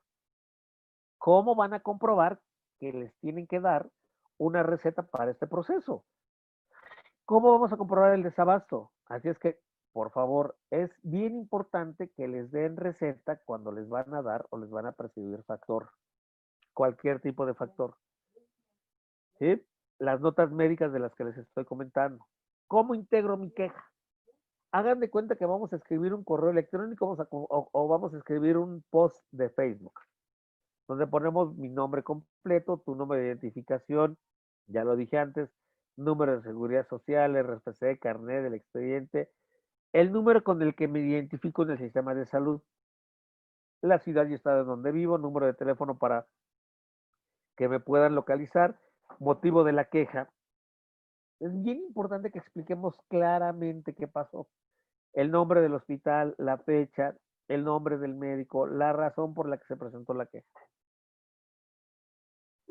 Hay que firmar el documento, sacarle una copia que incluya copia de otros documentos, ahí se me fue un error de dedo, que ayuden a soportar, o sea, la documentación de la que estamos hablando, a demostrar los hechos ocurridos. Por ejemplo, las recetas no surtidas, las notas médicas, de los medicamentos que se vea claramente la fecha de caducidad, el resumen del comité de expertos, etcétera. Se entreguen los documentos en la dirección y la coordinación médica del hospital. Es bien importante que les firmen y les sellen la queja, porque ese va a ser nuestro documento base. ¿Para qué? Para empezar a procesar. Hay una acción administrativa que se llama, el derecho administrativo que se llama afirmativa ficta, es decir, por ley las instituciones de salud tienen 45 días para responderme mi queja, o antes. Si en el plazo de ese término no me contestan, yo puedo generar ese juicio administrativo que me lo resuelven en menos de una semana y obligan a la institución a contestarme afirmativamente porque la institución nunca me notificó del resultado de esa queja. ¿Ok? Entonces nos pueden servir para también decir, a ver, yo tengo ya 3 meses y el instituto no me ha contestado, por tal motivo voy a ejercer una afirmativa ficta, busco un abogado, pues decimos cómo hacerlo y hago todo el proceso. ¿Ante quién se pone la queja? Ante la institución de salud que me toca. Ante el IMSS, ante el ISSSTE, ante los institutos nacionales, ante los hospitales generales o en los sistemas o en los hospitales de los sistemas de salud estatales. Si yo vivo en Nayarit y el hospital donde me atiendo depende de la Secretaría de Salud de Nayarit, No lo tengo que enviar a nivel federal, única y sencillamente lo tengo que mandar al secretario de salud del estado, si es posible al gobernador del estado, para que se tomen cartas en el asunto. En el caso de las instituciones federales de salud, a los directores generales, al director del hospital, incluso al órgano interno de control. Hoy en día están y son públicos los correos electrónicos, les dejo también con Carlos y que les pueda compartir el directorio de portal de transparencia del Instituto Nacional de Acceso a la Información, y ahí pueden encontrar el nombre y el correo de todos los médicos tratantes del país, de todos los tomadores de decisiones del país. ¿Cuáles son las instituciones de defensa de derechos humanos? Ya lo dije, la Comisión Nacional de Derechos Humanos, las comisiones estatales y el Consejo Nacional para Prevenir la Discriminación. Hoy en día también hay consejos estatales para prevenir y eliminar la discriminación, y en otros estados, en las comisiones estatales también fungen en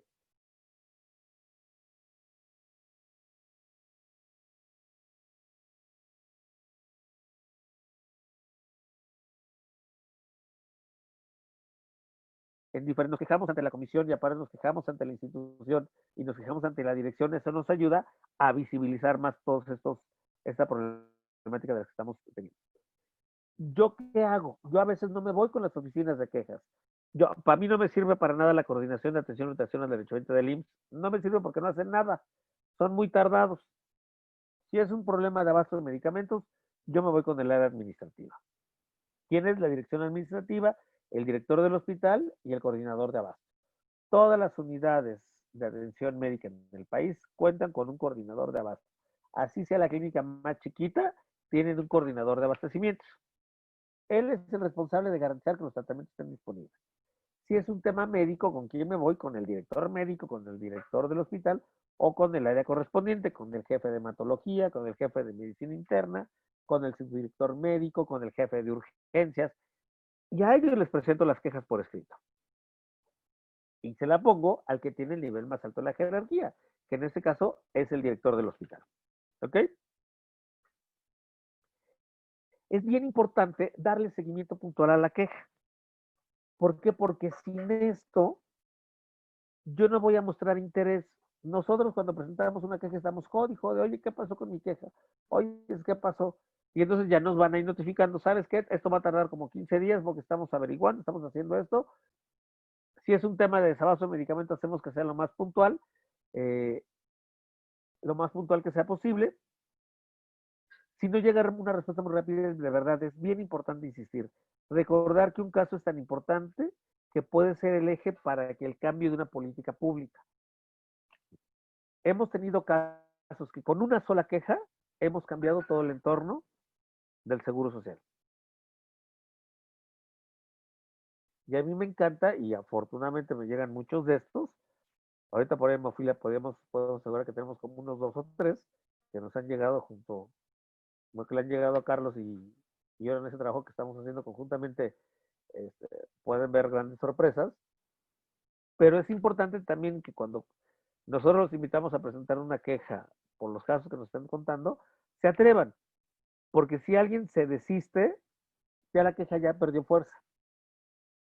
Es bien importante darle seguimiento. Es bien importante que se nos quite el miedo. No vamos a tener represalias. De verdad, si hay represalias, también hay sanciones por si nos hacen represalias. Y otra vez, de verdad, un caso es tan importante que puede ser la diferencia para garantizar la mejor atención de las personas que viven con hemofilia. ¿Cuál es el ciclo de la queja? La recepción de la queja, el análisis y la documentación de estas, hay que realizarlas, ¿sí? Hay que realizarlas nosotros e ingresar la queja y después darle el seguimiento. Si logramos hacer todo este círculo virtuoso, vamos a ganar mucho.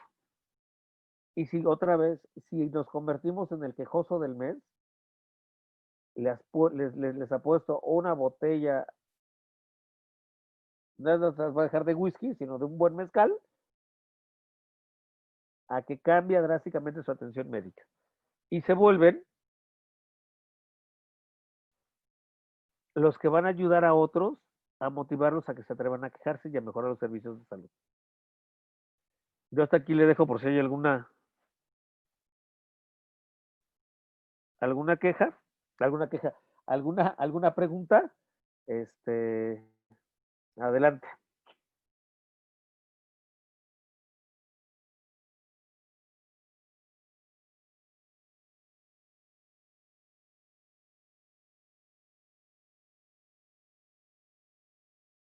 ¿No hay posibilidades de que el médico tome represalias en contra del paciente posteriormente a la queja? Pues me vuelvo a quejar. La ley dice que si tú te quejas y tienes represalias, incluso puede haber despido para la persona que está haciendo esto. Y ese es ahí donde tenemos el temor. Les cuento, yo hace muchos años me quejé del proctólogo que me operó el año pasado. Incluso metimos una queja de CONAPRED por discriminación. Y hoy me llevo re bien con él. Él entendió por qué nos habíamos quejado. Y fue el doctor que me operó hace 6 meses, hace un año. Tenemos que empezar a romper estos medios. Y en el momento que empiece a hacer eso, pues me vuelvo a quejar. Pues ya cambiaré de médico. El tema es que nadie nos cuestione por qué nos atrevimos a quejarnos. Ahora hay que entender que una queja es para mejorar la situación. Nos ayuda para generar indicadores para mejorar los servicios. Eso es lo que es una queja. Hay que atrevernos. ¿Alguien más?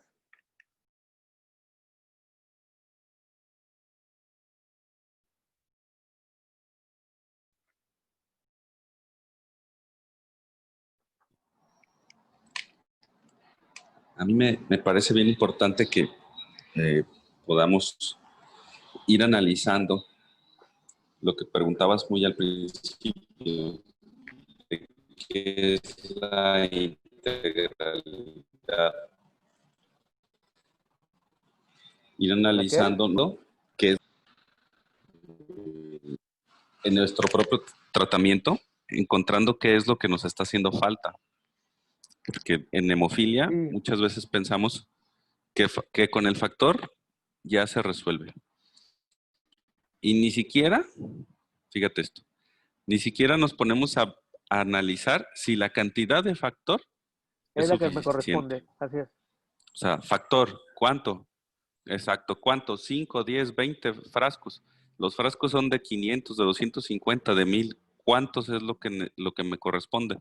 No, no importa. Con que sean 3 frasquitos de lo que sea, ya me dieron algo. Ya me doy por Y bien pensamos servido. que nos están haciendo un favor. O la otra, y eso es bien Exacto. importante. Ay, es que yo me estoy gastando Entonces mucho. yo creo que lo primero es analizar cómo es mi tratamiento y averiguar si mi tratamiento es lo correcto o si algo me está haciendo. A mí hace poco alguien me decía, oye, pero ¿por qué te quejas si te están pagando, si te están dando un tratamiento que cuesta más de 15,000 pesos? Y le dije, ¿y? ¿Se requiere uno de 100,000 pesos? No me importa, yo por eso he pagado para garantizar mi derecho a la salud. Punto.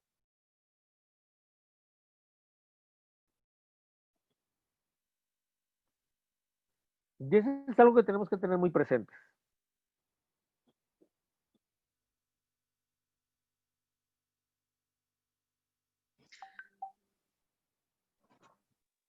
¿Alguien más? Sí, yo sí quiero comentar algo en relación a la dosificación. Aproximadamente hace como 4 o 5 años que Alejandro recibía el tratamiento en el Gómez Farías, en Guadalajara. Nosotros cuestionábamos precisamente la dosificación porque el niño hizo una artropatía de rodilla y era, de acuerdo a la investigación que nosotros hicimos, es que la dosificación era muy baja. No le daban la dosificación adecuada y yo incluso presenté una queja y la respuesta de la queja es de que ellos no podían hacer nada porque el médico era el único indicado para prescribir la dosis. Entonces, Yo, la verdad, tomé otras acciones de venirme a Nayarit, regresarme a Nayarit precisamente por eso, porque fueron un sistema muy cerrado, fue muy compleja. ¿En dónde te atendías? En el Gómez ¿En dónde te Farías, en atendías? Perdón que en Guadalajara. En Guadalajara, Ok, en el pero a ver, Gómez. pero ahí a ver, pero ahí que tendríamos que haber hecho, pedir una segunda opinión. No se me quiso Acuérdense dar. que los derechos, Sí, a ver, no la pides en el mismo hospital, ok. no la pides en el mismo hospital. Si yo Sí, la pido en el mismo hospital, seguramente entre médicos se ayudan. Si yo sí, pido una segunda opinión en otro hospital público de un médico que conozca de hemofilia, y si sustenta la segunda opinión con artículos médicos de por qué la importancia y demás, cambia drásticamente. Y sí tiene la obligación la autoridad, les voy a decir por qué. Porque entonces, si no hay una guía de práctica clínica, ¿cómo jorobados están suministrando ese medicamento? así es. Todos los padecimientos tienen que tener y contar con una guía de práctica clínica, con una Sí, guía actualizada. Si la guía está sí. desactualizada, eso tenemos que empezar a luchar para garantizar la actualización de los procedimientos técnicos y clínicos. Sí, de hecho, al Y niño, sí pueden hacer mucho. sí, yo me lo traje a Tepic, precisamente con otro hematólogo, y él mismo hizo toda la documentación para trasladarlo nuevamente aquí a Tepic. Y de esa manera se dejó aquí en Tepic y se continuó ya con la dosificación indicada para él. Pero fíjense a veces ¿por qué me tengo que ir de un hospital y mover a otro cuando podría mejorar la condición de ese hospital? Y entonces hay que empezar. Si me dicen que no, perfecto. Pues, ¿qué crees? Si es tu responsabilidad, porque tú como director del hospital tienes que estar encargado de revisar. Entonces te pido que me mandes a un tercer nivel para que ellos evalúen mi caso. Ah, no, te demando. Y en ese momento, a fuerzas, que me mandan a un tercer nivel. Porque si no, yo le quito la responsabilidad. Ellos es muy fácil quitarse la responsabilidad. Y si yo no le exijo, pues es el cultivo perfecto para decirle, hágale como quiera, lléguele. Entonces, sí hay que empezar a ser más proactivos en ese momento. Está Sí, bien, así es. la prontitud del menor era garantizar su atención médica, pero después, ¿cómo le sigo?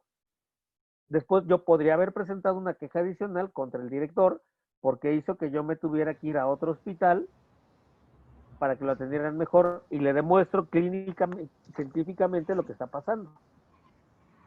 Y ahí puedo hacer que corran hasta el director. No seré el primero. ¿Alguna otra?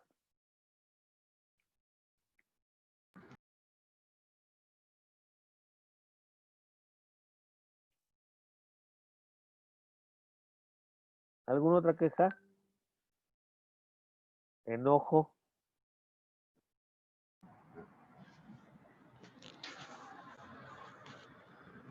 ¿Les queda claro entonces a todos?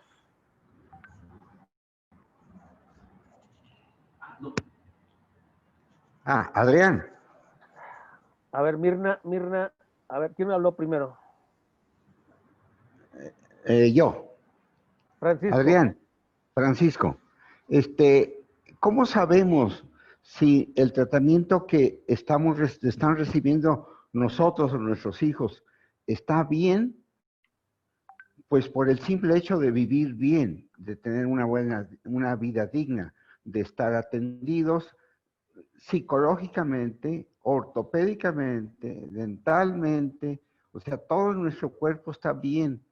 Si, si es una baja dosificación del factor, se va a reflejar en sangrados constantes o problemas en rodillas o en alguna articulación. Entonces tenemos que exigir un tratamiento integral, tenemos que exigirlo. Y si no nos lo dan, pues ponemos una queja y nos lo tienen que dar porque estamos dándonos cuenta que no todo es factor, no todos los problemas que se hay en hemofilia se resuelven con factor. Yo por eso, Francisco, perdón que te interrumpa, yo por eso desde el inicio, tenemos que empezar a entender qué es la atención integral en hemofilia. Y a mí me queda claro después de algunas sesiones que he estado con ustedes, que no todo es factor. No todo es factor. Así como en VIH no todos son antirretrovirales, así como cáncer, no todo es quimioterapia. La integralidad tiene que ver con todo aquello que tiene que favorecer para el bienestar más amplio. Tú lo dijiste muy bien. Pero ¿quién es a través de eso? A través de las autoridades. Entonces esa es ventanilla 2. Tenemos que hacer como organización, como organizaciones, cómo empezamos a cabildear para hablar de esta integralidad en salud. Para que de ahí empecemos a tener. Hoy no podemos tener una clínica de hemofilia donde estén todo el mundo al lado. No. Lo que sí sirve y nos ha servido muy bien a diferentes padecimientos con los que hemos hecho estos son clínicas virtuales, donde sabemos con los envíos cómo podemos mejorar estos procesos. Y eso nos va a ayudar a meter a otros a este tema. Yo pongo un ejemplo. ¿Cuáles son los efectos a largo plazo por la ingesta de factor al organismo? No lo sé. A lo mejor sí hay algún tipo de efecto adverso. ¿Qué estamos haciendo para garantizar el efecto prolongado por más de 15 años de factor?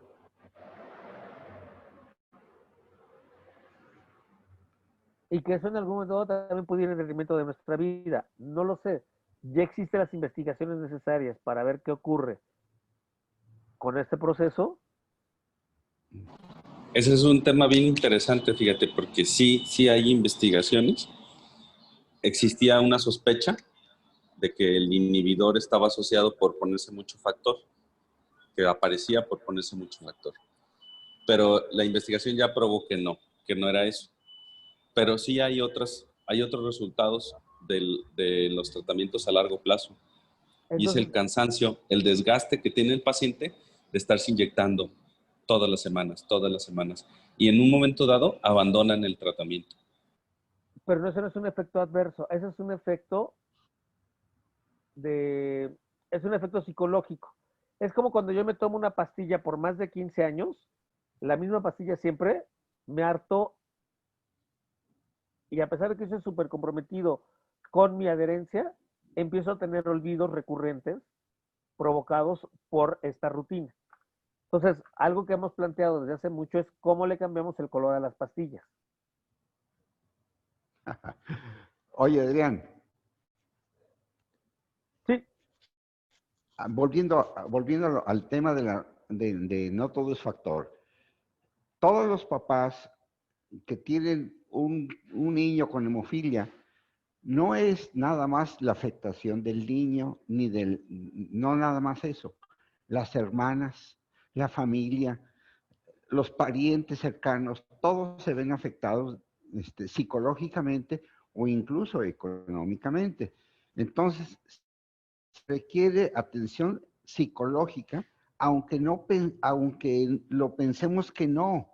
O sea, dicen, ay, pues mi hijo tiene hemofilia, sí, pero mi hija es portadora de hemofilia. Y al ser portadora de hemofilia, hay problemas porque no se va a querer embarazar, va a tener miedo. Y mi esposa, que generó un niño con hemofilia, uno de los problemas más comunes es que sabe ella, esa mamá portadora, sabe que va a generar otro hijo con hemofilia si tiene ese embarazo. Entonces, lo primero que hace es quitar la posibilidad del sexo. ¿Sí? Y es normal que dice, pues si por el sexo vienen los niños con hemofilia, pues no tengo sexo. Entonces, ahí hay una afectación psicológica al papá, al interior de la familia, y se hace un caos, ¿sí? Y se desbaratan las familias, se desintegran totalmente las familias. ¿Ves tú que todos los papás de niños con hemofilia, una gran cantidad de papás, ya se fueron y dejaron a las mamás solas? O la otra, digo, y también se vale decir, no queremos procrear, y hoy en día el padre no es el que engendra. Y eso a mí me ha quedado muy claro. Pero desafortunadamente tenemos una tradición judio-cristiana que nos obliga a fuerzas a procrear. Y que el sexo lo vemos solamente como procreación. Entonces, creo que también tenemos que empezar a hablar sobre los derechos sexuales y reproductivos de las personas que viven con hemofilia, porque entonces vamos a tener y empezar a quitar todos estos mitos, todas estas telarañas en la cabeza. Y yo lo aprendí hace poco con una enfermedad de baja prevalencia, donde un matrimonio dijo, perfecto, nosotros nos amamos y vamos a adoptar a 2 niños adicionales. Punto. No vamos a tener hijos propios porque queremos romper con ese proceso. Lo decidieron y son plenamente felices y construyeron su familia como ellos la quisieron construir. Y es una opción. Lo que tenemos que tener y ponemos que tener en la mesa este tipo de opciones que están ahí claras. Y no generar acciones que después estemos generando un caos en todos estos procesos. Ajá. Bien. Ok.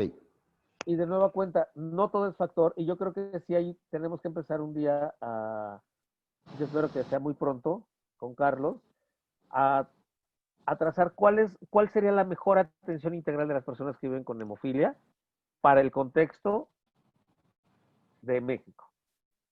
Y si tenemos una agenda, esa es la agenda por la que tenemos que pelear. Y si hoy en día se nos vendió la idea que íbamos a tener un Instituto Nacional para el Bienestar, donde iban a estar los medicamentos gratuitos incluidos y que ahí está en la ley, que estamos esperando para garantizar que todas las personas que no cuenten con seguridad social hoy en día tengan acceso a la hemofilia por parte del Instituto de Salud para el Bienestar. Esa es parte de nuestra agenda. Muy bien, pues con eso nos quedamos, Luis Adrián, como actividades pendientes que nos involucran a todos, ¿no? A pacientes y a las organizaciones en este caso. Y nada más para terminar rápido. Y eso no demerita, porque yo tengo IMSS, no voy a luchar. No, la unión hace la fuerza. Porque creo que aquí lo más importante es cómo entre todos mejoramos que las condiciones de todas las personas que viven con hemofilia en el país tengan los mismos estándares que yo tengo. Porque creo que nos la debemos entre todos mejorar todo el sistema de salud. Y no, pues los que tienen INSABI, pues hay que se las averiguar. No, entrémosle todos. Todos y todas hay que entrar. Porque si no, nunca vamos a cambiar ese país. Pues muchas gracias Luis Adrián. Los invito a que abran sus micrófonos para darle un aplauso de agradecimiento. Tendremos noticias con él. Un mezcal, ¿cuál noticias de agradecimiento? Sí, muchas gracias. Sí, mira. Es que una vez le gané una botella de whisky a Carlos en una apuesta, por eso ahora se la dejo barata a todos con el mezcal. Está bien. Muchas gracias Luis Adrián. Ahí después les platicaremos esa anécdota de esa botella de whisky.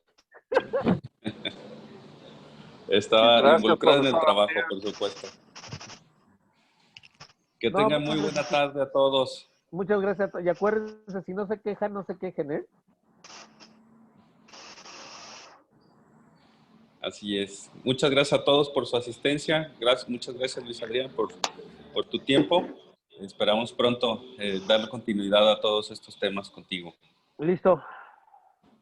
Que estén muy bien, que tengan buen fin de semana. Un recordatorio para quienes nos acompañen de Nayarit. Nos vemos ya ahorita en el otro salón, por favor. Y de Puerto Vallarta en 1 hora más.